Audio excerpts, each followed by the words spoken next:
Filmējam, ja? Oh.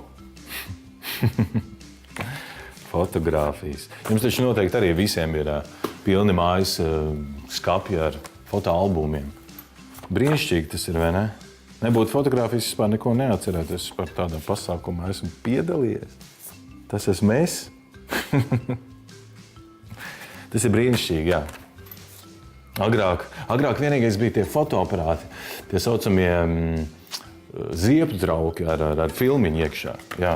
Un bija mazas problēmas ar to, ka, protams, pēc pasākuma, pēc kāzām, pēc dzimšanas dienām šīs bildes bija jāgaida vismaz kādu mēnesi, kamēr kāds attīstīs. Protams, censoņi dažreiz to izdarīja arī nedēļas laikā, bet man neviena reize gadījās tā, ka nav nevienas bildes no pasākuma, jo filmiņa ir nejauši izgaismojusies. Ups.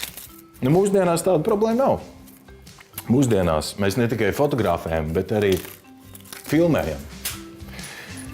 Mēs ar saviem vietāluruņiem, saviem planšetdatoriem varam fotografēt, varam filmēt un varam šīs fotogrāfijas uzreiz pasākuma laikā, uzreiz kāzu laikā vai dzimšanas dienas laikā savam draugam uzreiz atdot.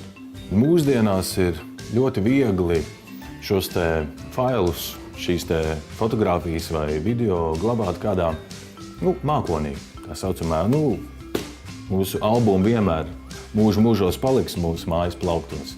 Bet mākonī tu vari piekļūt arī no jebkuras vietas, jebkurā diennakts laikā, ja tev ir pieejams internets. Starp citu, es varētu tagad aizsūtīt vienu video failu savam kaimiņam. Tā. Čau, kaimiņi! Tieši šobrīd es filmēju videoklipu. Kā tev iet?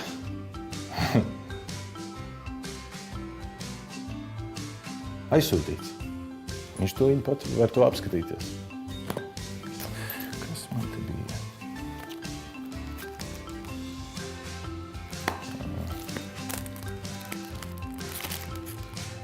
Nē.